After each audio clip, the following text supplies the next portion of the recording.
Yes, hey everybody, it's Kellen Nitro for Nitro Maniac TV's Wrestling Unlimited coming at you with the AEW Dynasty post-show here, Nitro's take of AEW Dynasty 2025. This is the first Nitro's take AEW post-show that we've done on the channel since 2023, I believe. I have to take a look and see it. It's either 2021 or 2023. It's been a while here on the channel, and decided to crack it open tonight. Do a little different format, but we'll bring him in, our co-host here, I should say, off the top of the show. I'm Kellen Nitro. You can follow me on everywhere at Kellen Nitro. And our co-host for this excursion into whatever tonight is, Moorhouse has returned. It's that house of kayfabe wrestling. How you doing, sir? Good. Yourself. Doing okay. I'm all right. It's a little late night with Nitro and Moorhouse here as the things are going. That was a long show. Let's start that off, and we'll address the obvious right off the top. That's a little bit stupid long in my opinion. It's 12:30 in Philly right now. Oh, it's brutal. I haven't even put together. I literally stopped watching the show and fired this up. I haven't put together Undertaker yet. So as I do that, let's just start with just some opening general thoughts of what we just watched over, what was it, the last 4.5 hours? And my God, I'm looking at some of the run times of this. It's just unreal. But anyway. This was what? This was the equivalent of Wrestlemania 30. Was it 37 or 36? It was equivalent of WrestleMania 6 in length. My God, they just kept throwing matches at us. It's a long event. And then, myself, I haven't been following the product as much, just reading what's been going on, not watching as much TV, and that's just because the product's been stale, and you can see it throughout the matches that they put up tonight. Oh wow, yeah, it just was. I think the issue with this company right now, off the top, is they desperately need a committee of some type, or Toni needs a governor of some type. Like, how Vince was back for so many years in WWE, or how Triple H is now. There needs to be a guy where the buck stops. The problem is that there's nobody where the buck stops over there at AEW at the moment. No, the inmates run the asylum there, as we have seen reports of backstage multiple times. Oh my goodness, it's just unfreaking real. I think the reason why I wanted to jump on and do this show is just because I actually had some I guess, what would you call it? I had a very optimistic view on how Revolution ended. I thought it was actually a pretty good show. Going back to February, and I was like, okay, this could actually be pretty good. We'll take a look at it and roll this way and that stuff. And now I feel like that's just cruel and unusual punishment for everybody who watches.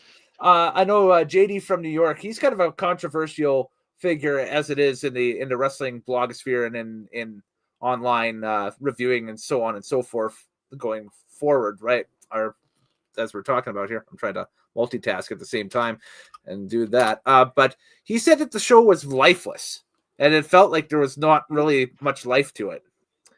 I think at times it was lifeless. Yeah, I think at times there was lifeless. We'll get to those times during the review here, but I don't really think that this is a very banner. It shouldn't be a very banner pay-per-view for them, even though they'll come out and try to spin a positive thing for it. This was, I don't want to say awful, but it was not promising at all. This is the equivalent of, let's look at my VHS collection. This is the equivalent of a In Your House or a No Way Out. Yeah. Well, This is only second year for Dynasty. Yes, exactly. Which we'll get to the review proper right away now that everything is set up. So there we go. AEW Dynasty, Sunday, April 6th. From Philadelphia, Pennsylvania, on the pay-per-views from the Liacouras Center in Philadelphia, Pennsylvania. We're going to take a look at it right now here on the pod and on the stream. If you got any questions or comments, please post them up below, and we'll get to them as it is. And this is the point of the show where I bring in the Undertaker, and the Undertaker joins at the bottom of the screen. right below us is the Nitromaniac TV Undertaker with all the facts and figures, well, at least for the first half of the show, until we get to the second half of the show, in which I have to change the ticker. Yes, this is a 2-ticker show, everybody. That's probably part of the problem right off the top. There was only 49 matches tonight. It wasn't exactly, yeah. And I made a mistake of making notes of the pre-show matches, so it's, I did the work. We'll get through it here. So the pre-show opened up with Nick Wayne and crew, which is Action Andretti and Leo Rush, taking on AR Fox and Top Flight. This was a trios match that lasted 11 minutes and 15 seconds. I have down written, it honestly felt like something you'd see Mania week at like the WrestleCon Mark Hitchcock Memorial Show or something. The finish was Nick Wayne hitting the Wayne's World Cutter with the assist from Mother Wayne on the outside on AR Fox to get the 1-2 free, and did my cable cut out for like 10 minutes or so I made supper. So okay. I didn't catch this match. I only caught the second pre-show match, so I don't have an opinion on it. Based on the talent involved, I'm not Nick Wayne's pretty good. I'm a fan of Nick Wayne. I think he does have potential. The rest are just flippy guys to me. I'm not really into them. Again, this felt like something, like I said, did you see WrestleCon or WrestleMania week at like WrestleCon or at GCW or at one of the many independent shows that'll invade Vegas on WrestleMania weekend. So if that's your type of things, probably best to go see that in those environments, because those matches are better suited to those environments, if you dig what I'm saying. Mania Week's awesome. So, you can get as much or as little wrestling in as you want on Mania Week. I've heard there's still lots of tickets available. Oh, God, yeah, exactly. Trust me, if I had more of a cash flow, I'd be thinking about heading down there. Like, that's especially with the tickets as they are. The problem is the tickets for the actual show is expensive as all hell. But there we go. So. They're expensive, but available. So we start with that. We'll go to the Max Caster Open Challenge right next on the show. Right next on the show, I should say. Following up with Max Caster. He's like 0 and 100 on these. Like, he never wins these at all, I've noticed. On the times that I've tuned in to watch this. Like, I get the creative behind it, but he has not won a single one. No, his gimmick is he's an overconfident jobber. So he runs down Philly wearing a Ben Simmons jersey. So you NBA nerds, there you go. Ben Simmons, not a big fan there in Philly. He had that stupid contract and never turned out well. Nope, exactly. The lights go dark, and it's the return of Anthony Bowens, who this was his first match since the breakup in January. Bowens had been missing some time with injury and is now back in AEW. What do you think of his nipple shirt? I like the presentation. I don't think the nipple shirt is going to be a permanent thing. Hopefully, I think man's got to get the vest happening again there, and I think he'll be okay. But yeah, get a full shirt. Yeah, or a full shirt, yes, or something. But the presentation and everything, if he's just going to be this the 5-tool, run through anything type guy, I think he's perfect for the mid card for him. So, Yep, 5-tool player. I don't know. Bowens has charisma. He might do okay. We'll see what happens, I guess. It helps having opinion right now and then. Yeah, helps having a Billy Gunn as the manager per se in that as well. So, and Bowens looks like he's using the Famous as his finisher now. Yeah, exactly. Also, he used a brand new new finish as well in this one. It looks like a discus roaring elbow, kind of Masato Tanaka-esque. Oh yeah, in that discus match punch, too. Yeah, the discus punch. 40 seconds. So that was by far the shortest match on the night, but it needed to be because it got over the new character. So there we go. So yeah, excellent. We'll get to the pay-per-view proper right now. And the opening match of the pay-per-view was our first contest in the 2025 Owen Hart Foundation Men's Tournament. This could have been on a TV show. It definitely could have, yes. Will Ospreay, Kevin Knight going one-on-one. And the runtime for this one was 13 minutes and 50 seconds with Will Ospreay defeating Kevin Knight by pinfall. So Will Ospreay already moving on. Kevin Knight, I think this was going to be a huge upset anyway. With Kevin Knight, dude only signed with AEW about 6 days ago, right? So And he was replacing Juice Robinson. Yeah, who had been pulled for injuries purposes, right? So there we go. Or not Juice, sorry, not Juice, or Jay White. Okay, so that was a pull of not just injury purposes, but perhaps maybe a little bit of storyline too with Switchblade. So we'll see what happens. Going forward there. We'll see where he fits in going in the days and weeks ahead. This match here, what do I have written down for it? I have down okay opener, but like you said, it's could have been on TV. It would have been fine. It's a TV match, yeah. And the hidden blade by Ospreay. We could have cut some matches today and got home earlier, I think. I think so too. We could have been doing this like about an hour ago, honestly. Or maybe if this was a WWE show, we would have done this 2 hours ago because there'd be only 5 matches. So there we go. But don't forget they still do their after that lasts another 2 hours. Right, exactly. So next match was the Hurt Syndicate. This was for the AEW Tag Team Championship. The Hurt Syndicate, Bobby Lashley and Shelton Benjamin with MVP defeating the Learning Tree, which was Big Bill and Brian Keefe by pinfall.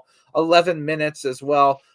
This one too felt like something that could have been on Dynamite on Wednesdays as well. Yeah, this could have been on Collision.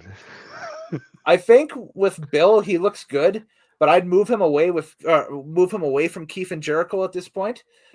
Maybe time to call his former buddy and bring him in. There's been talk about it. I've heard rumors that he's getting in good favors again with the wrestling community. I think so. I'd give him a shot at this point. Yeah, so you can have him as the mouthpiece and Big Bill as his body again. Exactly. And maybe there's a direction towards that because of what happened, later in the evening. But yeah, this Brian Keefe, Big Bill combination does nothing for me.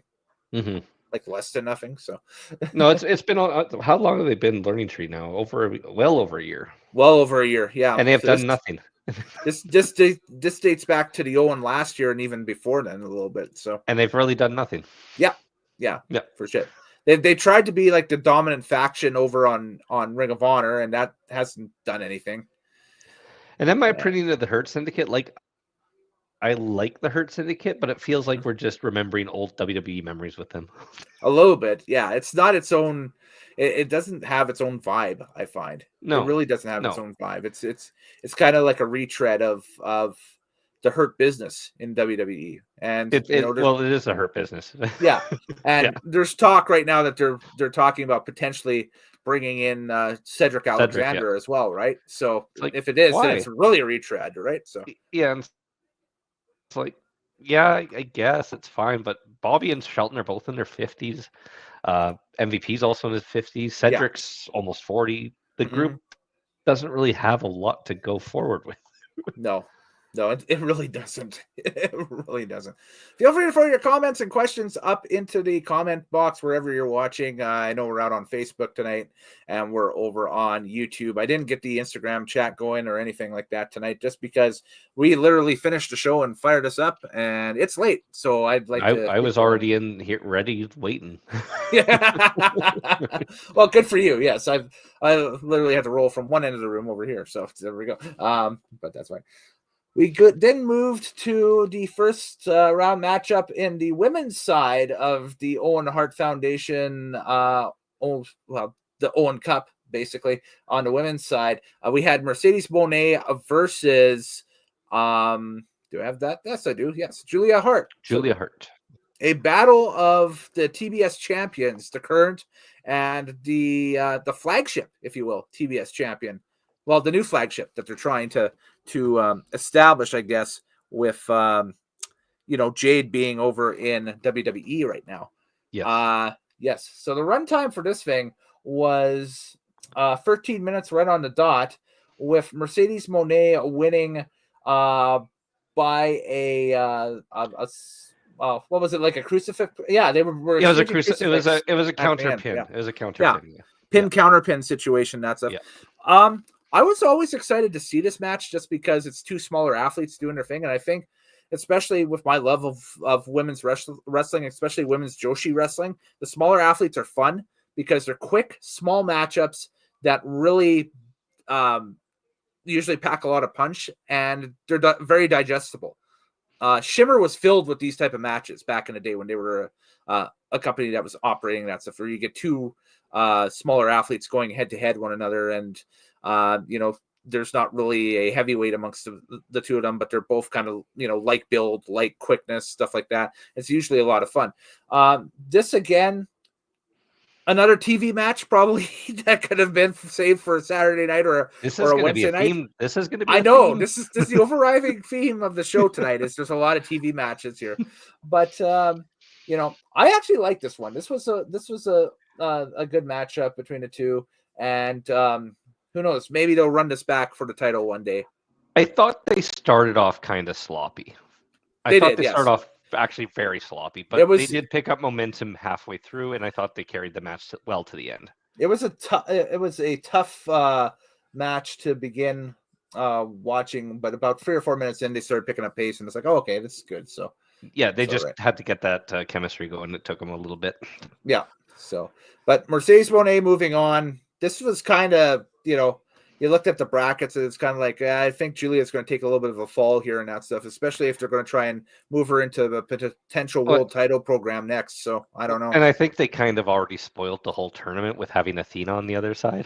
Yeah, I think they want to have the battle of the belts at the end for, for both companies to get a little bit of a rub between AEW and Ring of Honor. But yeah, we'll see. Exactly. So yeah,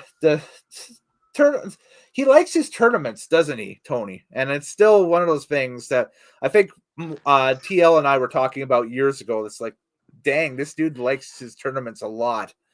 And King of the Ring is his favorite pay-per-view. Did you know that? He must have played that tournament mode, No Mercy, like endlessly as a kid, It's like giving a billionaire son of wrestling company another tournament. Don't worry, we're gonna have tournaments to enter tournaments soon. It's like giving a billionaire son a wrestling company, and that billionaire son loved Royal Rumble. So every match is a Royal Rumble. You watched that promo too on Monday. Yeah, I did. Yes, it was.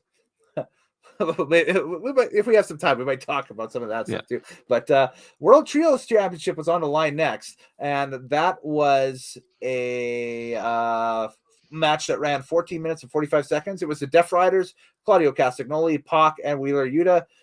They defeated Rated FTR, Cope, Cash Wheeler, and Dax Hardwood by pinfall. Of course, the finish was Yuta getting the 1-2-3 off of a mixed calculation between Cope and Dax post spear attempt, and that netted the 1-2-3.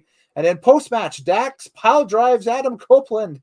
Cash saves Copeland from a concerto, but then Shatter Machine, I still call it Shatter Machine, the spike pile driver and a concerto later, and FTR are heels in AEW once again. Yes. Yeah. So, and Copeland is stretchered out. Where are we going here? We're going to, I believe I can see maybe a ladder match down the line at a big pay-per-view in Texas that will feature FTR against probably Edge and maybe his former tag team best buddy Christian. You'd really think so, eh? Wow. I think we're going to see an FTR Edge Christian match. Wow. Okay. Especially with the last pay-per-view, Christian and Edge getting involved in each other's business again. Okay. Yep. Yeah. Maybe they look at it and maybe it's time to bury the hatchet there, and they move on. Yep.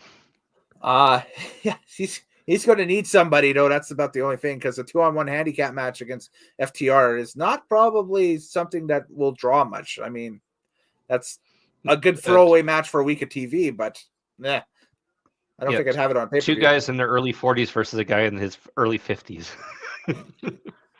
Yeah, no. So, I don't know. I saw that. The only thing I liked about this match is there was some points with the match with the Death Riders and showing great like trio psychology. Yeah. Which rated our FTR had no psychology for trios. Now we were talking off, off the air and that stuff this week leading into the pay-per-view and everything, and you felt that it was time to end the Death Riders, and I was thinking about the same way, but the way how tonight went, and we'll talk about this more after the end of the show, it feels like they are kind of an integral part now of whatever Tony's big plan of booking is going forward here. He And doesn't have. We don't know where he's going, but he's in the driver's seat. it kind of has waning days of the NWO vibes, but you're not going to kill the NWO because it's kind of an integral part of your company. So There was a lot of interference in this pay-per-view. there was, yeah. Almost borderline unwatchable at times with the amount of interferences and that stuff. Here was a match that this is actually my pick for match of the night here because I like this one. This was for the AEW Women's World Championship. It was Toni Storm taking on Megasus, Megan Bane. You got to give the Bane with the Arnold inflection there. 14:20, or sorry, this thing ran 15:25, I should say, for runtime. And here are some observations I have from that one. At first, I found it hilarious that they paired Joey Janela's ex with Joey Janela's current girlfriend. I don't know if you see the humor in that, but I did. Well, I'm sure they're all adults, though. But... yeah, I'm sure, but the question would be, what does Joey think? But well, he's not welcome in AEW, so we'll never know. I don't know, whatever. But anyways, a Rocky influence entrance for Toni Storm. What did you think of that? It was okay. It was cute. Yeah. And Lufer getting rid of Penelope Ford during the match. I thought that was hilarious. He just kind of scooped her up and walked away with her. So we're gonna need your opinion on this match, because I will admit I had to walk away and do some housework at the time, so I did miss the match, or half of the match. So sure. Well, this is my pick for a match of the night, just because I like this story that was told here, and I think Megan's really come along in the few short weeks she's been in AEW, as kind of that kind of like a cross between a female. They're basically giving her the Jade Cargill female juggernaut spot right now, and it's kind of like a female Goldberg cross with almost early narcissist Lex Luger with the Roman vibe to it, right? And it's like, give her a torture rack for a finish already, and we get to go. But no, this was good. This was a good showing for her, and I think it established her as kind of somebody to watch going forward. I wouldn't be surprised if actually they even push her towards the TBS title a little bit, and she gets a run with that. Maybe as her first run with it. So yeah, I like this one. I thought that this was a very watchable match, and it was one of my favorite parts of the night, was this contest front to back. So excellent. I'm glad you enjoyed it. I did enjoy it. So there we go. So next match wasn't too bad either. I have the next match as the Men's Own Heart Foundation Round 1 tournament continued. The other side of the ladder now, we focus on Mark Briscoe taking on the Pro Star Kyle Fletcher, and the runtime for that one was 16 minutes and 15 seconds. Moorhouse. This was actually an interesting little transition during this, because this match started as a comedy match with all the weaponry being thrown into the ring and that stuff, and Mark doing his funny shtick. Well, Mark Briscoe, he did the thing, boo this man, get meme. Yeah. And he did the Cactus Jack elbow and everything, and stuff. And he's kind of developed the comedic side of his character in AEW has really kind of expanded over the last little bit. I find, especially on TV, the conglomeration stuff and everything. He's in his early 40s, so he's probably looking to not take as many big bumps. So if he does more of an R-Truth type role in the future, I think that'd be fun for him. I think he could be AEW's Ernest, to be honest. Just plan a bunch of vignettes and that stuff around him, about him, coming to somebody's house and calling somebody Vern or something. I don't know. Just be bumbling, but he could be the bumbling baby face, right? So it'd be cool. But yeah, it was a great transition from a comedy start to an actual kind of Ring of Honor style, hard hitting, puro resu type match. It was great. And the finish was, of course, a turnbuckle brainbuster by Kyle Fletcher that netted the 1-2 3 count. Again, this was good. So we got a little bit of momentum going with a couple good matches in a row, I felt, and I was like, okay, cool, this is awesome. Yeah, my opinion of this match. Kyle Fletcher. I'm a big fan of Kyle Fletcher. I think he has a lot of big potential to be. That's another thing too. Yeah, he's primetime player. Yeah, he'll be he'll be in the hunt for the world championship. If not this year, probably 2026, I think. Yeah. So I'm a big fan of him, and the finish was just like, ooh, that looks tough. Oof. The Briscoe took turnbuckle some pretty brainbuster. tough bumps. Yeah. Yes, they that was a little that if you go back and rewatch that on your social medias, everybody, it's a little so if you get a chance, it's a lot of fun still. Yeah, this is again, we had a couple of great matches right back to back. It was great. And then came the Ring of Honor title match. Title versus mask. Chris Jericho Hi guys. versus Bandito. Title versus mask. And the runtime for this one, what was the runtime for this one? The runtime for this one was 18 minutes and 15 seconds. It's the second longest match of the night.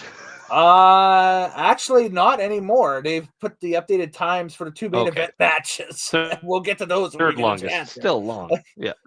Yes, it is the third longest. Yeah, you're correct in that. Only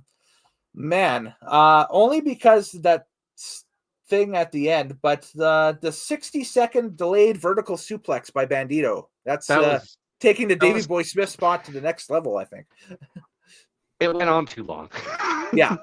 Yeah. The crowd didn't even understand it. Like, the crowd was like, okay, what's going on? It went on way too long. What's going on here? It would have been fine to hit 30 and then that, but he did it for like a minute and a half. Yeah. Exactly. Jericho uses the bat off of a Brian Keefe distraction to get the 1-2-3 count. Jericho gets the Duke and the mask and the Ring of Honor title. But wait, post-match, Aubrey Edwards. We got some bollocks right after.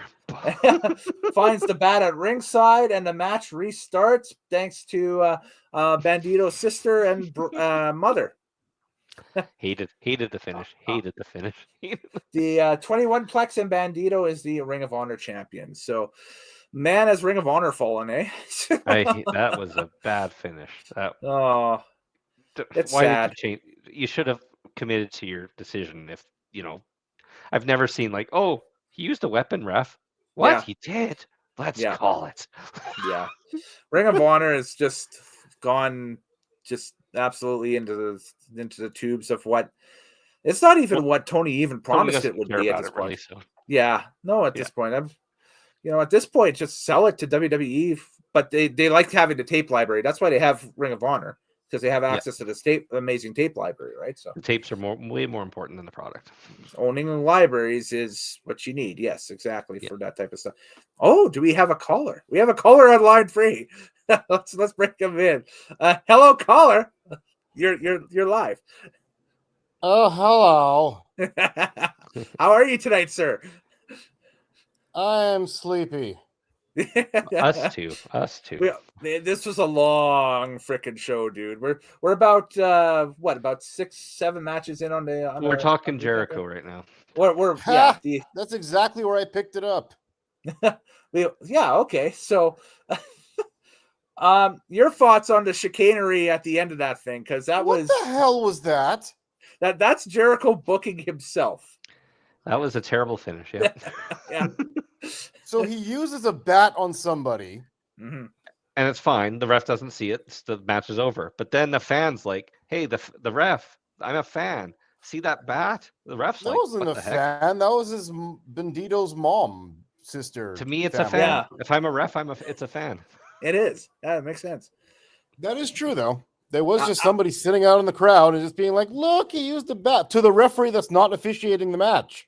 Outside influence, which you never see. When's the last time you can go to a WWE match and sit ringside and influence the end of Finn Balor versus Seth Rollins? I mean, especially when you're complaining to the referee that is not officiating the match. That's why the already rung the bell. Bandito should be maskless right now. Which I was getting ready to go on this whole rant on why Bandito should have kept the mask. And then that happened, and I'm like, okay, well, I'm going to shelve that. But that was ridiculous booking, and all involved should be ashamed. Yeah, that's it's WCW bad. level booking. It's WCW 2000 level booking. I don't know if you guys have been checking out the WCW live stream that has been popped up on YouTube here as of late and that stuff. But they've been showing a lot of WCW 2000 content on that live stream, and it's like it's a fun for a watch just to see what a train wreck it is. But after the first time around, it's like, okay, I kind of see too many parallels to what's happening in AEW and WCW in the year 2000 at that point. So it's like, you're a sick man if all you want to watch is train wrecks. Yeah, well, it's good background sound when I'm doing stuff around the house. Sometimes Kellen just wants to watch some thunder. WCW Thunder. Shall we talk AEW TNT Championship? Yeah, that's next. Oh, another belt. Another belt, indeed. Yes, so this was for the AEW TNT Championship.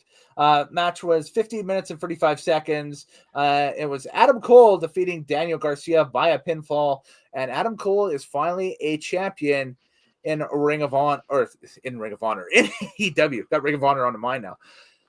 What was the finish for this thing? This was, well, he has been a champion before. They made an error on the broadcast. He was. That's right. He was a tag team champion. Right. That was exactly stupid. Yep. Yeah. That's me being stupid and not. I usually spot that. The announcers also said it's like his first title. Yeah. It's late. First singles. Mm-hmm. Yeah. Why does he look like a little boy? That's my problem with Adam Cole. He does not look like a wrestler at all. Mm-hmm. He doesn't. He doesn't look like a fully grown man. He does look. Am I wrong? No, you're not wrong. You're not wrong. I can't. That's why I don't believe anything. I'm saying he has beefed up a little bit since he first came back, but not a lot. He's like beef? 5'7" and 110 pounds. Yeah. Hey, I'm trying. That's beef. I don't know what part of the cow he eating, but it ain't the right one. Yeah, there we go. But, that's corned beef. Yeah. No, he's not even eating corned beef. He's eating cabbage. Not even a good cabbage. Not even cabbage rolls. He just looks like he's a guy who just eats nothing but cabbage. Yeah. And it doesn't help that he's got that JD McDonough look where his head looks bigger than the rest of his body. Yep. Okay, so it makes his body look even smaller because he's not sized up. Yeah. So why did he look so he looked okay in NXT? He did. And what then happened? I don't know. I really don't know if he changed up his his training technique when he hit AEW, or if he was injury prone and that stuff and he couldn't train as religiously as he used to and that stuff, or whatever, or as you need to wrestle at that high level and that stuff. I don't know, because you're exactly right. In NXT, especially the Undisputed Era stuff, he fit in. He fit in what Triple H was trying to push, right? So I don't know if that's. And now I wouldn't book him for my show if I had to. Is the Undisputed Kingdom even still a thing? Yes, they are. It must be. It is. Yep. What I couldn't figure out is who was the good guy and who was the bad guy in this match. Garcia is a good guy, apparently. He's the good guy. But the crowd was cheering for Cole a lot too. Yep. So because Cole's from Pittsburgh. Oh, okay. And then he also wrestled in Philly a lot with CZW and Ring of Honor and everything. But Garcia was being more heelish, and also his face expressions don't ever change, so you can't. Well, Garcia was coming back from an injury. Cole beat up Garcia, so this is his revenge match. So that's why he was angry. Okay. Was the injury to his face so it paralyzed and he couldn't emote? Probably. Remember, Adam Cole has a history of beating up people and then getting cheered for it next time he shows up. Right. Oh man. Yeah. It was distracting how I could not figure out who was the heel, and I still got it wrong at the end of it. Yeah. That tells you that you got to follow the product, and the product's not fun to follow. But if you don't follow the product like me, and then you just tune in, it's like, what the hell's happening here?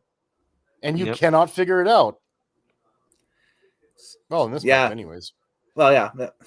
Poor Mr. TL is wandering the streets of New York, wondering what the steam is venting from the street in that one video. Every Ninja Turtles film. Yeah, exactly. What I didn't quite get was in the opening thing package of this match here. Mm-hmm. So the TNT title is supposed to have a time limit. And Adam Cole lost because he ran out of time. So this match was contested under no time limit. That's But right. it was but it still happened under their 20-minute normal time limit. Yeah, what's Which the is runtime for this? hilarious. Hang on. It was That's hilarious. 15 minutes and 35 seconds. Yeah. So they still came in under time. Mhm. So that Yes. stipulation wasn't even needed.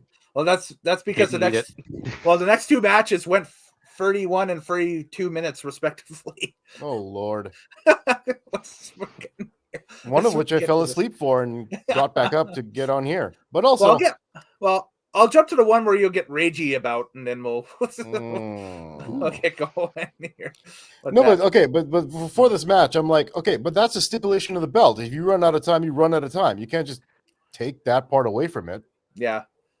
And That's yet why they they need a chose to book special it that way. stipulation. Yeah. Yep. They're like, well, we're gonna have unlimited time for the next time we fight. All right. Yeah. Oh, we didn't need it. What? That's so dumb. Everything about it was Tony dumb. Khan, man. Mm-hmm. Everything, all creative has to go through Tony. But why does Again. he allow so much stupid shit? I don't know. I really don't. It's like, Because he's afraid of confrontation. He probably, any wrestler is like, I want to do that. And if he's scared of that wrestler, he's going to be like, all right, sir. I almost wonder that in the early days of AEW, because always the claim at AEW has been, or from the AEW side, that Tony's the boss and everything goes with Tony and he's where the buck stops here and that stuff and whatever. I almost wonder in the early days of AEW, it was Tony, but it was Kenny and Cody that were kind of in on creative with him. Because Kenny used to some of run the creative women's- in the like in the first year of AEW, the first 2 years of AEW, really good. Mm-hmm. Fast forward to, let's say the end of the CM Punk thing at All in London and that stuff, how that goes down, and it's just been going downhill since then. So, and of course Cody left, earlier that year or whatever, and Kenny's been in and out of the company and everything. I almost wonder if he's single-handedly driving the ship by himself, and if that's the case, he needs at least one or two other people to basically check his shit. And he is. He's listening. I think he's listening to John Moxley. Oh wow! I think he's listening to Darby and, Allin. and again, we know that Jericho is booking his he's own listening stuff to Jericho, too. Yes. Yeah, and it's like, so let's see. Jericho books his own shit. The Bucks book their own shit. Omega books his own shit. Yeah. Edge books his own shit. Yep. Moxley books his own. Does anybody? Mercedes books her own shit. Yep. Yeah, she does, doesn't she? She does. Yes, I was going to bring her up. Yep. Tony Same with Storm Tony. books her Yep, own Tony, shit. yep. Yeah. At least Tony's has good shit. Yeah, I think Tony's is more of a group effort because don't forget her husband's a wrestler too, and there's Jay White's probably involved in that as well because he's a good friend of both of them and everything. So I think between the three of them, they're doing a timeless thing. And Dr. Lufer is one of the agents there in AEW as well. So I think between the four of them, they come up with a lot of the stuff for Timeless Tony. So that's trending okay. In case you missed that bit of the show, but I think that's trending okay myself. But that's the if I don't care to watch it, did I really miss it? I'm not the show we watch. I meant this show that you're on currently, that we graciously invited you on. It's true, Yes, exactly. So, yeah. AEW International title was on the line next. Another championship. This was the championship freeway between Kenny Omega, Speedball Mike Bailey, and Ricochet. And the runtime for this one, believe it or not, folks, it was a half hour. It was 31 minutes. Long one. This was a triple threat that didn't need to be a triple threat at all. I felt that this match could have easily have been say Speedball and Omega and or Ricochet versus Omega one-on-one. And I agree with you. I agree with you. The parts I liked the most in the match were Omega and Bailey by themselves. Yep. And I mean, the one-on-one would have sufficed enough. I think the three of them working a triple threat match, it just looked and it felt overbooked. And they all spin and flip and well, yeah, that doesn't help matters, but yeah, it felt like it was an overbooked mess just for 30. Like there were spots that were kind of okay. I know they're trying to draw me in a little bit and that stuff. And then there were spots where like, okay, I'm going back to scrolling on the phone or texting with TL or something or whatever, you know. So, but maybe just read out my texts. Yeah, I would, but I'm using my phone as the webcam right now, so it's kind of got its own purpose right now. Buy that man a webcam. Yes, exactly. Subscribe so I can take the money, please, folks. I'll do it. I'll find my texts. Let's see. Yes. Oh, this will be fun. Hold on. The TL text message portion of the show. Here we go. So who did TL hate more? Omega. Well, let's find out. Before he gets into that, I'll just read off the finish. It was a top rope avalanche, one winged angel on Ricochet, gets Omega to retain, and Bailey was kind of tied up on the turnbuckle there. Oh, and post match, Okada with his belt comes out to look at Kenny and his belt. Another championship. Another championship. But we might be rid of one of these championships because I kind of feel like that's leading to some sort of unification thing between the two of them. I've got it. One is the international. One is the continental. We shall call it the intercontinental. Oh. or we can no-name it and just call it the International Continental. Make it sound like a breakfast. The IHOP Championship of the world. IHOP Championship, yes. How do you like your eggs, Benny? The International House of Pain. But yeah, it looks like we're getting Omega versus Okada on American soil for the first time in Texas. Yeah, it's trending in that direction, which is it's big, but I mean it's late. Like it's they're like, both. Who cares about that in 2025? Okada's 38 and Kenny's now 43. So yeah, I mean, do this in 2018 when New Japan was hot or something like that, right? Yeah. Well, they did. They did four of them. You know, that should have been the T-shirts hanging up behind me, but that should have been the main event for that G1 Supercard was Okada and Omega. But Kenny decided to build his own company. But Kenny bolted. Yeah, exactly. Yeah. So. Did you find your text message? I just found my text. It says Adam Cole with poopy brown tights. Bad choice. Yes. LOL. Those were inspired by The Witcher, apparently. So if you're a Witcher fan, there you go. I've never played The Witcher. Not my video game genre. So there we go. I don't. My first. So let's read these texts. Mine is in caps lock. Who is this Rudy Poo? So you're referring about Speedball Mike Bailey there, and not Ricochet, right? The guy with the mullet, yeah. And I was going to say, well, Ricochet was on WWE TV. You saw him, but yeah. And then I said, "Is he the Green Was he the Green Ranger? He looks like Tatanka's son, that grew up inside of a '90s arcade and only spent the weekends with his dad." I always have Speedball kind of pegged as like Eric Bischoff if Eric Bischoff worked the indies. He's kind of got that. He's kind of got that NWO era Eric Bischoff vibe to him a little bit. Well, he's a karate fighter, right? That's his gimmick. Yeah. He's his karate guy. Exactly. It's Taekwondo, which I said sounds delicious. Will you stop? I have 2 of those to go with some Szechuan sauce. Wow, 17th new theme song for Omega. Okay, it's like this Final Fantasy one. I don't like it. Yeah, it's different. It's a different direction. It's a video game necessarily song that he comes out. All of his songs are video game songs. Yeah, but this one he had the deal with this one is he had the guy who did the Final Fantasy 13 soundtrack, I think, write and compose this. So it's like a big. It was for his big New Japan comeback at Wrestle Kingdom earlier this year, and when that concluded, they basically asked New Japan if they could use the song over here, and they're like, "Yeah, sure." So, well, yeah, what are they going to use it for? It sucks. Though. Yeah, his last song was better. Yes. Yes, exactly. And then Battle Cry is the best. Or that was even better. Yeah.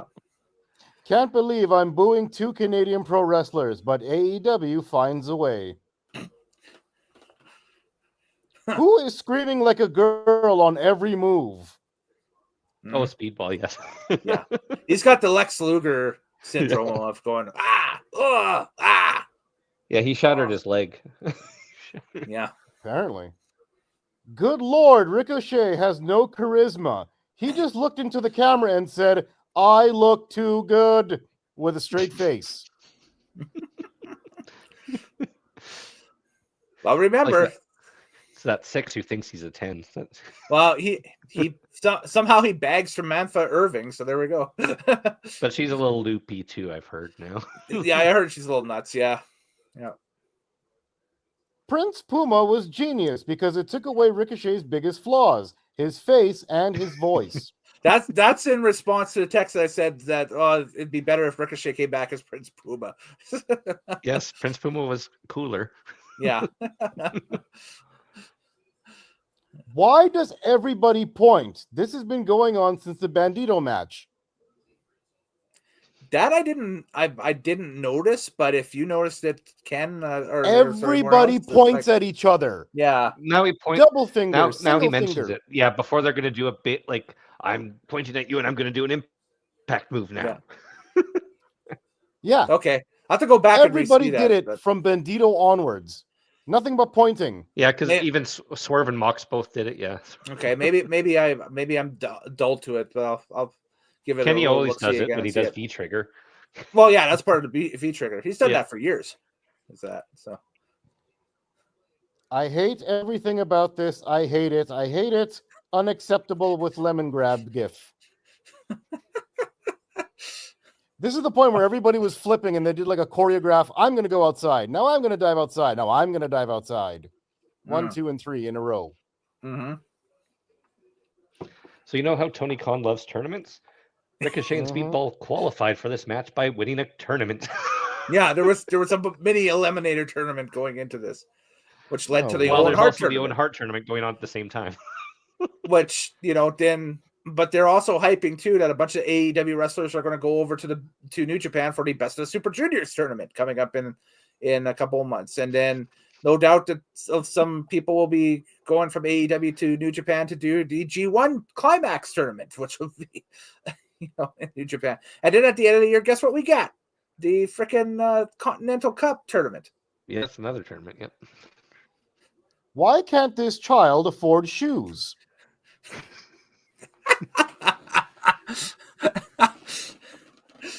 I only noticed later in the match that Bailey does not wear shoes. That he was somehow barefoot under his kick pads. Yeah, it's like a barefoot karate fighter or taekwondo fighter vibe, I guess. Martial art man. Yeah, exactly. And finally, it looks like the 1-2 shoulder up kid. So not quite the 1-2-3 kid. The 1, 2.5 kid. He's very flippy. Yeah. No, it's very kicky. It's definitely a polar opposite of what we've gotten accustomed to TL from doing these shows after WWE pay-per-views and just the smoothness in WWE shows. Like I had mentioned to you, if this was a WWE pay-per-view, we would have already had the show done and in the bag about 2 hours ago. Yeah, because there would have only been like 5 matches. That's it. It's because Tony doesn't care about his audience, and he only cares about his own entertainment. And he clearly doesn't care about his audience on the East Coast, it's tomorrow. Yeah, it's already 1 a.m. right now. Yeah. They were still in the arena at 12:30 watching wrestling. By the way, if you're on the East Coast watching this right now, first of all, thank you very much for tuning in. Second, go to bed. Watch the rest of this tomorrow. You crazy yahoos. that was my plan, but I'm like, okay, I can't sleep. I might as well. I might as well come in. And He's too triggered by what he just watched. I was gonna say, it's amazing. You walked in at just the right time too. It's a part of the show you actually seen. So there we go. This is true. Yes. So that's it. But you didn't see the main event, but we'll talk about the main event anyway. Here. I dreamed through it. Okay. And I woke up for the ending and I vomited. Oh, okay. Okay. Good. The ending's the bad part, so we can talk about it. So we'll talk about that. So this was the AEW World Championship on the line. This, of course, was Swerve taking on Mox. This was John Moxley defending the title against Swerve Strickland. The runtime for this thing was 31 minutes and 35 seconds, making it the longest match on the show by far. Their overruns on their pay-per-views as of tonight, they overran their typical pay-per-view time by about 17 minutes. They usually are off the air by 10 o'clock Mountain with pay-per-views. The past, I want to say 6 pay-per-views. They've been off the air by 10 o'clock Mountain. They Tonight, not one single match was under 10 minutes other than the Anthony Bowens dark match. Which was made that way because you're trying to push Bowens again. So why didn't Tony be like, no, you only get 7 minutes to a couple people? I don't know. Because he feared for his life. Yeah.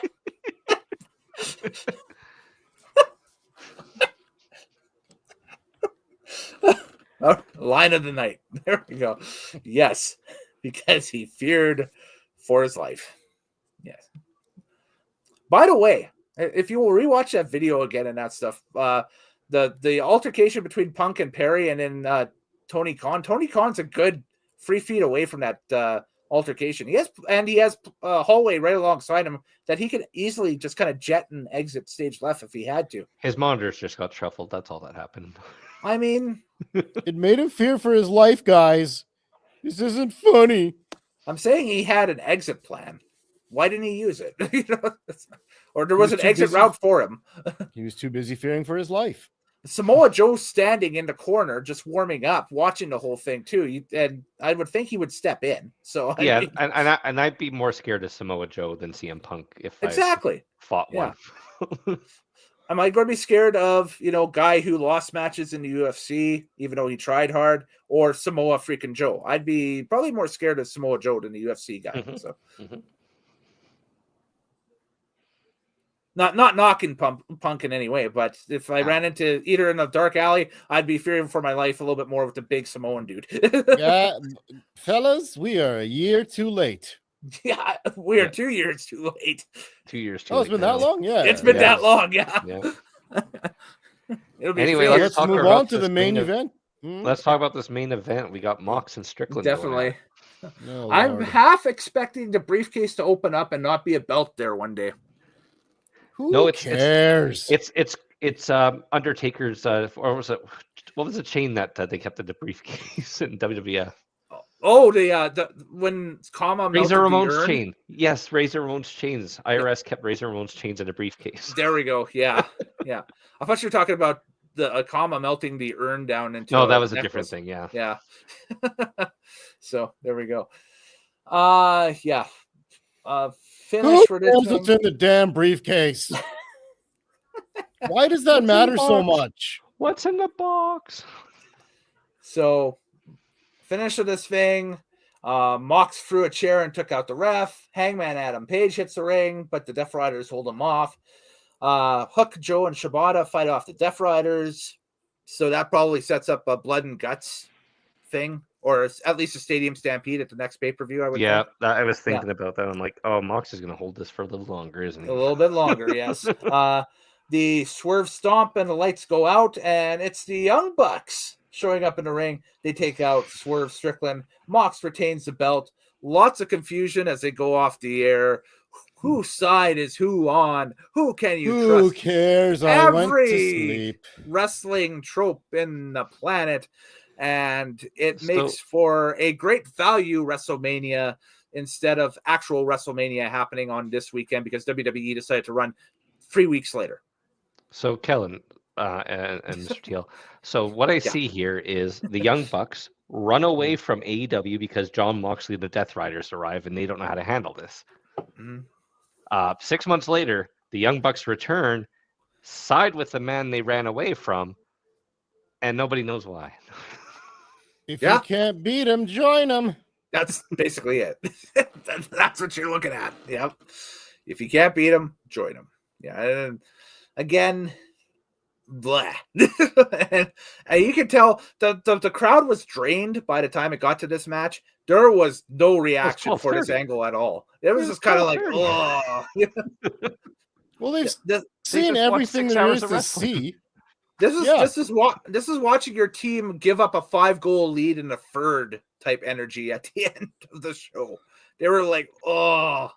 Well, nobody wanted Moxley to win. Like everyone's done with this stuff. Yeah, of course. We're gonna do it some more.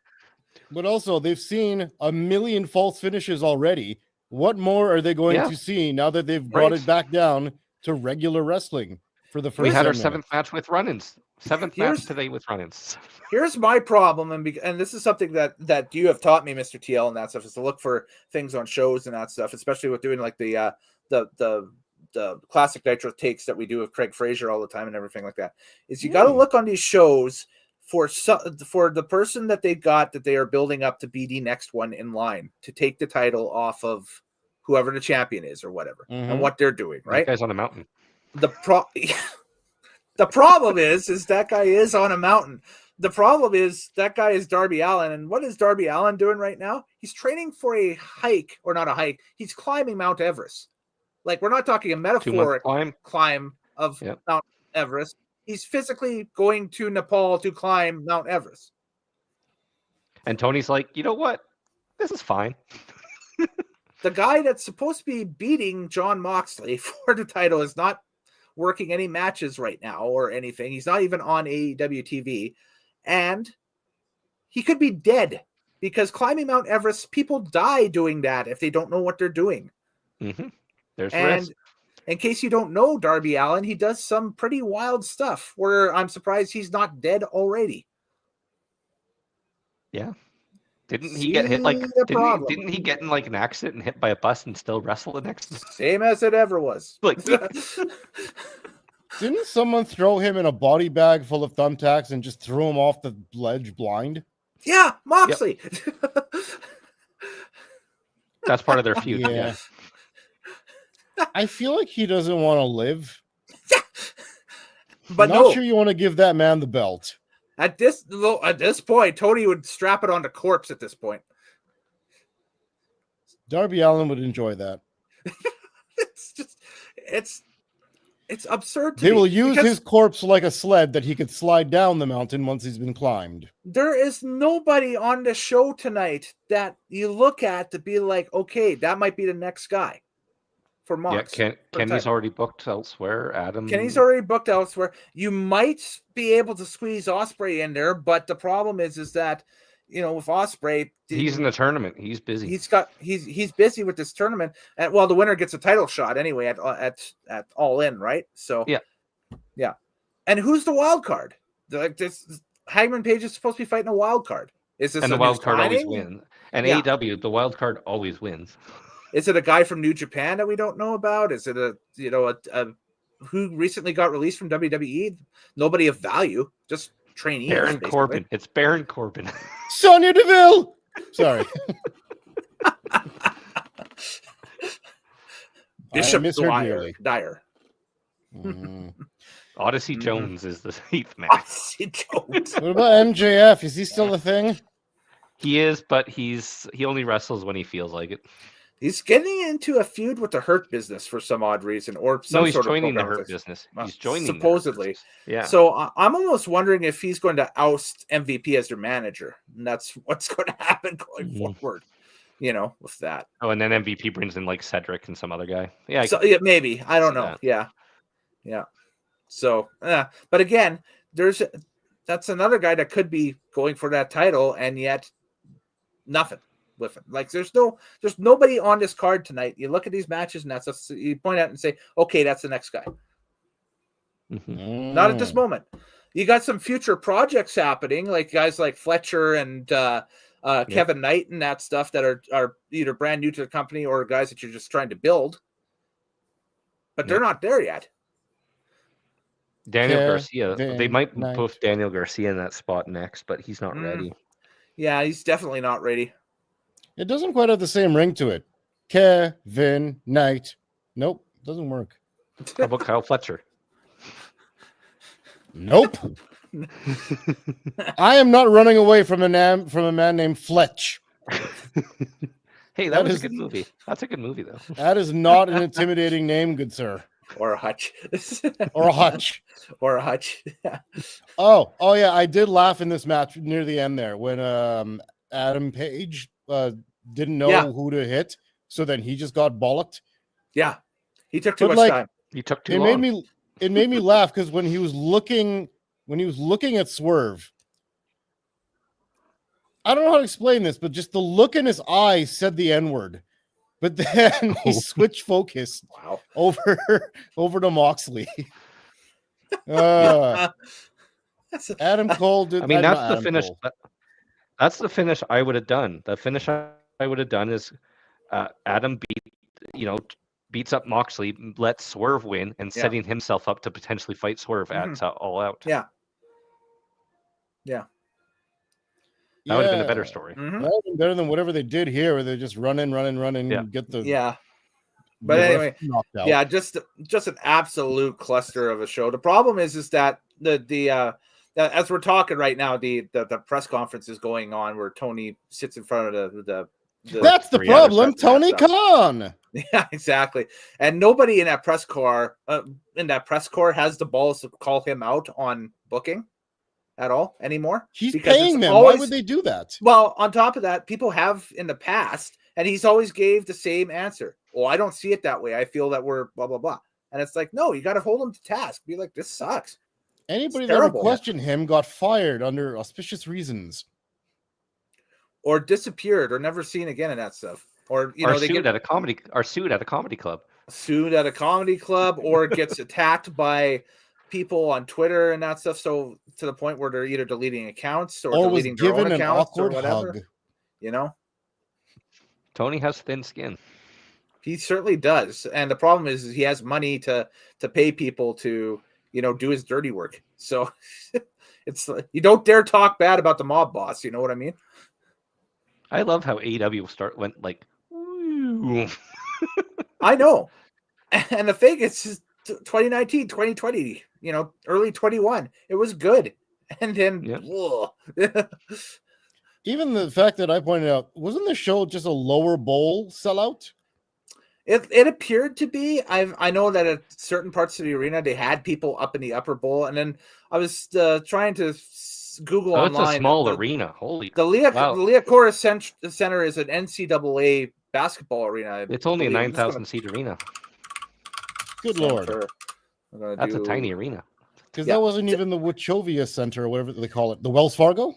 Yeah, Wells Fargo is where the Flyers play. Yeah, so the Liacouras Center is a 10,206-seat multi-purpose venue.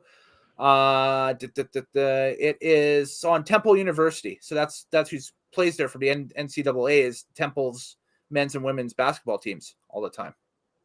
And they couldn't sell it out. No, I don't think it was a sellout at all. No. Oh, how they can't even sell out. They've fallen. How the fallen have fallen. They've run a bunch of AEW TV shows there in the past, so that's why they got the pay-per-view there. I guess they must have drew well. It's getting close where TNA is going to surpass AEW again. Hey, by the way, TNA ran their Lockdown 2009 pay-per-view and their Bound for Glory 2011 pay-per-view at that venue too.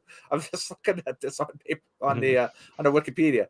Bound for Glory 2011. Which one was that? Was that the one with the Sting Jeff Hardy thing? I can't remember. This was the one with Garrett Bischoff as the special guest ref. Yeah, this was bad. Sting defeating Hulk Hogan with Ric Flair by submission. It's the one where I and the rest of the world didn't watch.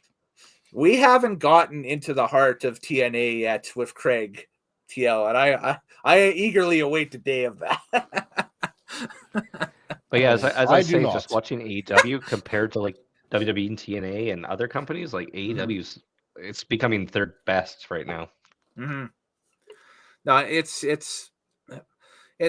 like it's garbage. Call it what it is. It's bad. It is very bad. Like this show tonight. This is like I didn't even bother doing a match of the night poll on Twitter, which I usually do after these things and that stuff, because there's so many matches on this card. How the hell am I going to pick 4 to throw up there? And then no doubt somebody with their head on sideways or something like that's going to come into the comments or something and be like, well, why did you pick this one? But or whatever. I have a question. So it's a loser's lament to do it. But yeah, go. So apparently Jon Moxley did a power bomb to Swerve onto broken glass. Yeah, and the lead up to it. Yeah. Wasn't that the most recent? I think so. On like the most recent Dynamite. Yeah, I think that's how that show ended. That was the go home show towards the pay-per-view, right? Yeah. So he power bombed him onto glass. Then why did the match start with technical wrestling? they technically wrestled a lot. Like the first 7 or 8 minutes was highly. It was very amateur. Very. They were doing stuff. ground grappling holds. He threw him onto glass. Have you ever been so pissed off at someone that you just wanted I'm just to gonna shoot on him, brother. chain wrestle them? Oh my god. It is. You get aggravated at Moorhouse one day, and that stuff's just like, you know what? Instead of duking it out in the street, we're gonna that's right. We're gonna go 20 minutes grappling.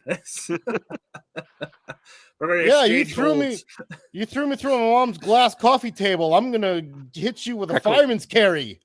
What the hell is this? Would you like more realism with your wrestling, sir? Is that what you're asking? It's like some you're saying common sense. It's like you're saying Moxley is not good at psychology or something. Yeah. I think that's what I'm saying. Yeah, I think so. Yeah, I think you're or right. Swerve for that matter, because he's the one that Swerve does not have psychology either. No. Like he threw you on glass. In fact, that was always your block. I've seen a match where he ate staplers. I think that was I think that was the knock on him in WWE, even in NXT and then later in SmackDown was a lot of Swerve's matches seemed like they lacked a lot of psychology as well. So, yeah, he's fun to watch, but yeah, his psychology sucks sometimes. Oh yeah, he's one of the few things about their product right now that's worth watching. But the problem is that it's you have to check all realism out the door at the door with it and. Yeah, because him and Hangman could pretty much light each other on fire and then show up on Dynamite next week.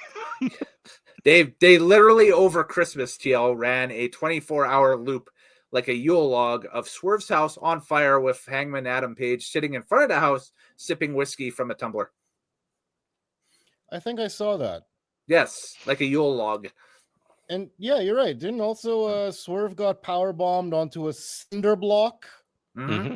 He got injected in the face with a needle. Yep. Yeah, that was crazy. Yeah. Someone drank his blood. Yes. Yep. Yep. He got stapled in the head. Yes, he's done. Yep. He's been power bombed onto glass. Mm-hmm. And a coffin. And a coffin. Mm-hmm. Yeah. And as his revenge, he will do a drop down and tackle. A drop toe hold. Snapmare. A snapmare. A side Russian leg sweep, maybe. Because the best revenge is taking the belt off of him, brother. The best revenge is a Japanese arm drag.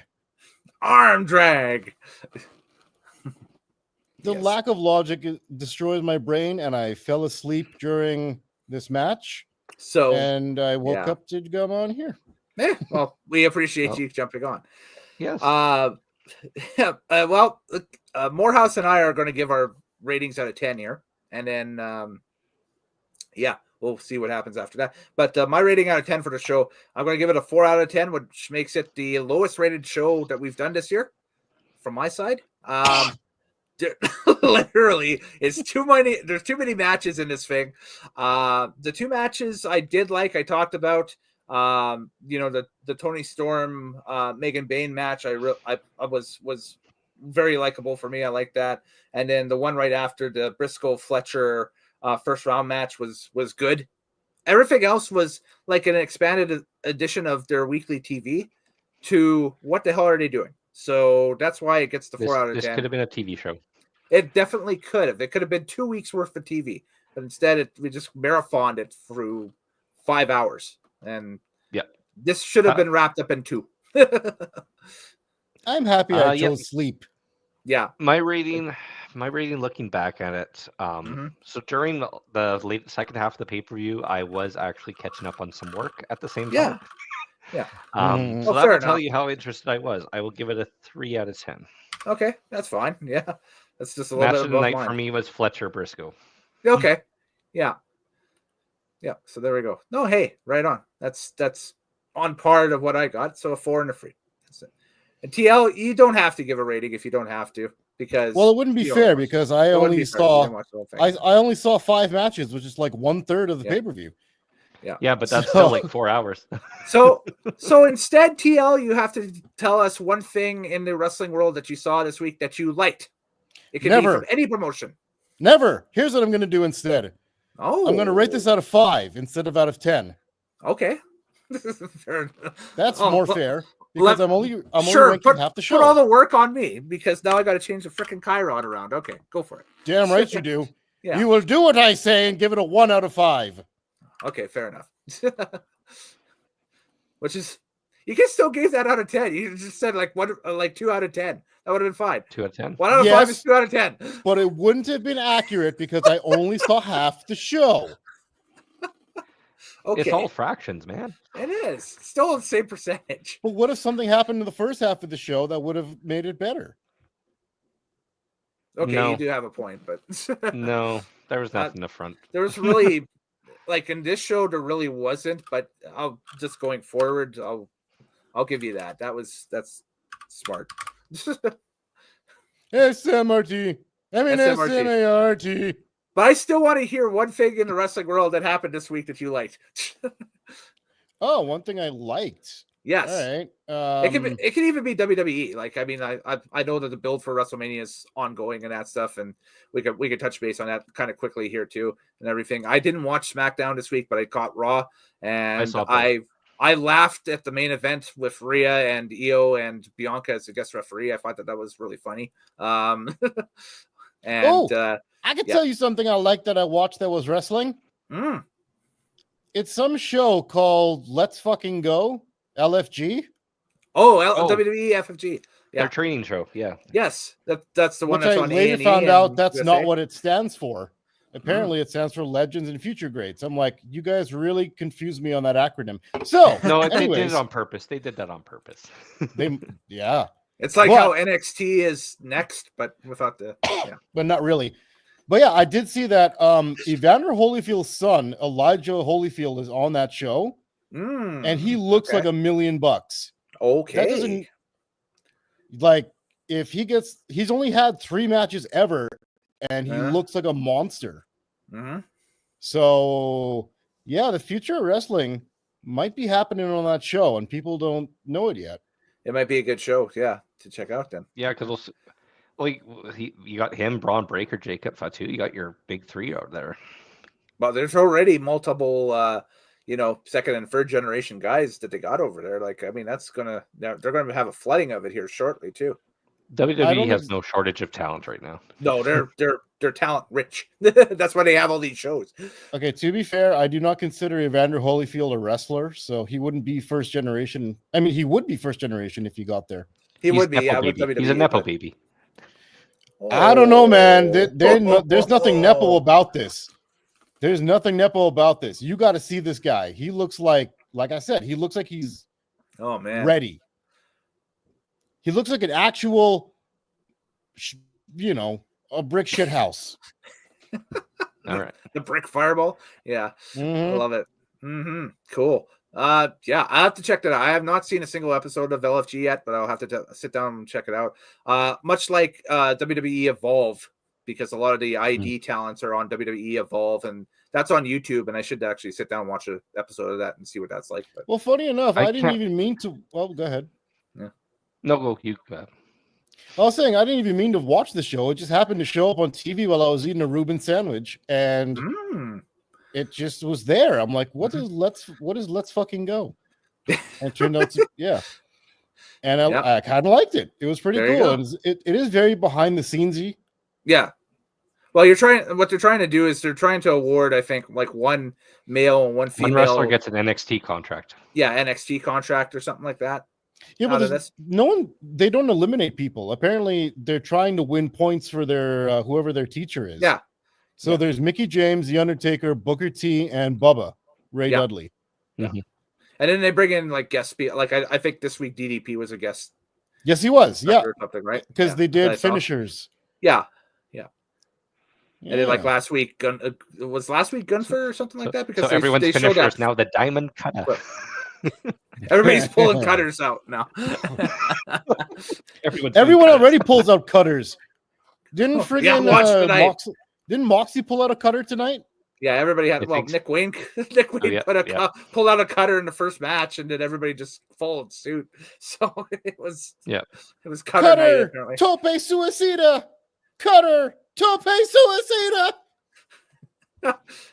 That's just spamming. This is the same greatest moves match over in and over again. AEW history.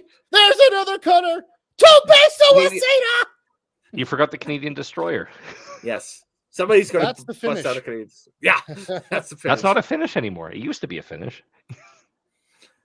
Yeah, they kind of ruined that one. Yeah, which, I mean, us in Western Canada, we didn't get TNA wrestling until they moved to Spike. So I don't know how many of these kids and that stuff in Western Canada were watching TNA back in the day and that stuff and whatever. But there's a suspicious amount of people that must have been pirating that show because everybody on the Western Canadian Indies has a Canadian Destroyer in their moveset, and it's like, come on, guys. Everyone lists one of their trainers as P.T. Williams. Yeah, like really, like no. That was on Fox Sports Net for the majority of its life in the early days. We weren't watching it. Like, trust me, we had to pirate the stuff on LimeWire. I know. to see this. Like, I mean, like, come on. But man, you anyway. were desperate for wrestling. Man, I was. I was so.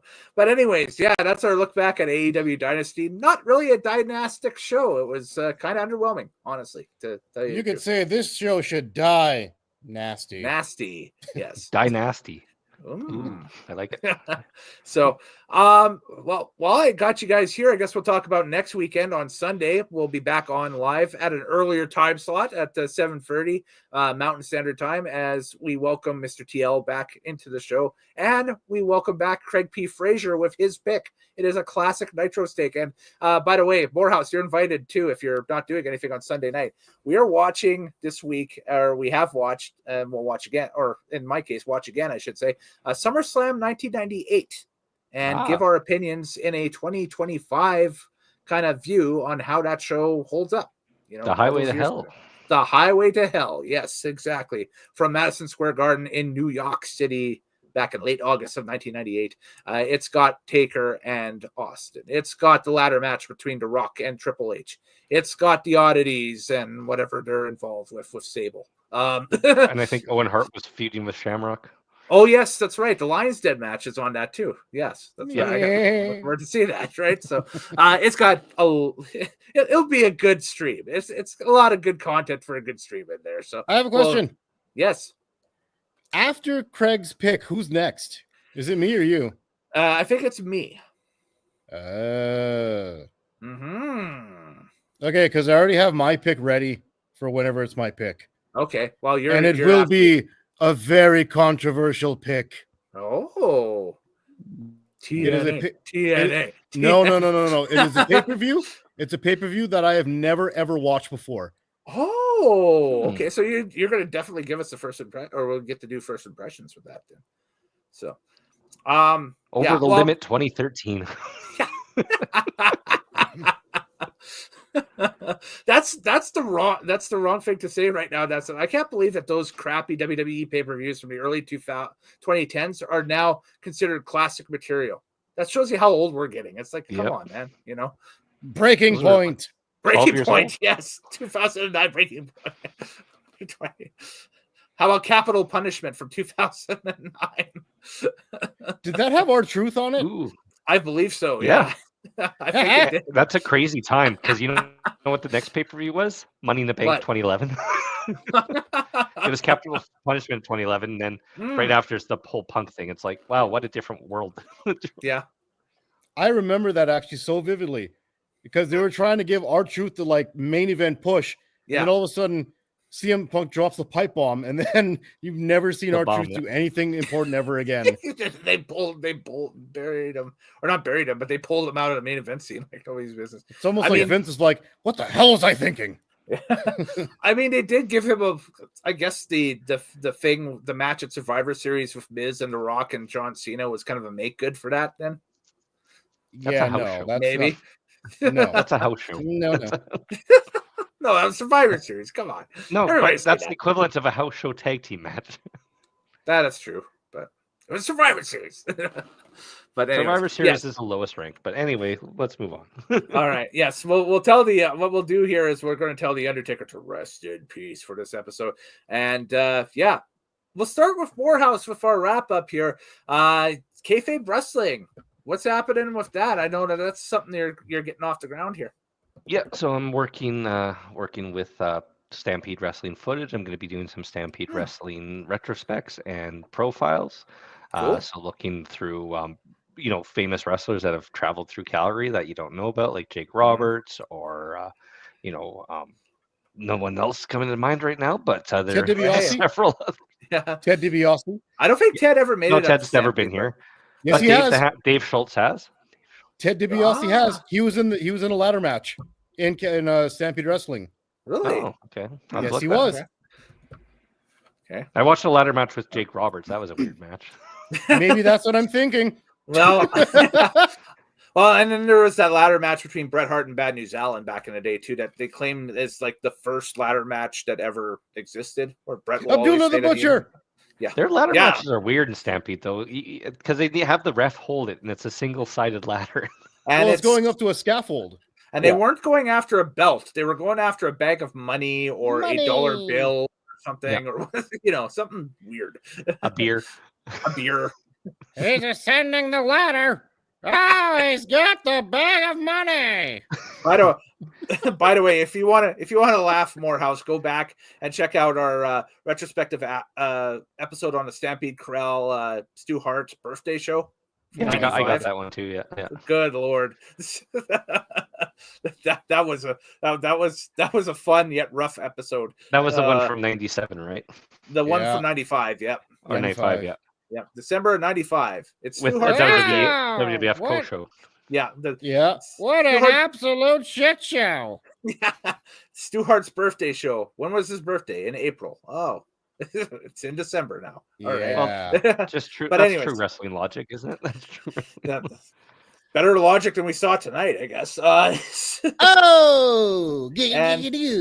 So, yeah, once things are up and running with that, obviously, you spam out the links and everything through our channels and our means, and we'll get people subscribed up to that to see. And I'm looking forward to see what sort of content comes out of that. So that'll be a lot of fun. Mr. TL, where can they follow you? Exclusively on the Twitter X at TMLOUTAN. And just because you are here and it's AEW show, I get to do this one time. Whose house? Y'all supposed to say Moorhouse. Oh, okay. Come on! I said it. It took me a minute. It took me a second. It's glad that he said it. Because it's one more time. Whose house? Moorhouse. It's almost and he swears when he drives. And he swears when he drives. And he swears. And he moors when he drives. And I more when I drive. You gotta do the shimmy like he does. So I'm at Kellen Nitro. That's across the board on everywhere. I'm everywhere from Blue Sky to X to Instagram to here to wherever you're watching it. So wherever there's a Kellen Nitro, that be me. Boom. Goes to Dynamite. And that's it. So, but anyways, Moorhouse, thanks again for joining us. Mr. TL, thanks for phoning in and clocking in late here. We're about 3 minutes to midnight in the Mountain Time Zone. And so it's time to say goodbye and good night to everybody. And yeah, tune in next week. We'll put the stream info up, but I think we'll go at about 7:30 Mountain next week for SummerSlam 98. And Mania weekend, we're still in the works for that because that's also Easter weekend as well, which kind of puts a crinkle into coverage and stuff for Mania weekend. But we'll find a way. We're like Jurassic Park. Life finds a way. And that's what happens. So, but anyways, later days. Happy wrestling watching, folks. We'll catch you next time here on Nitro Maniac TV's Wrestling Unlimited. Oh, bye-bye.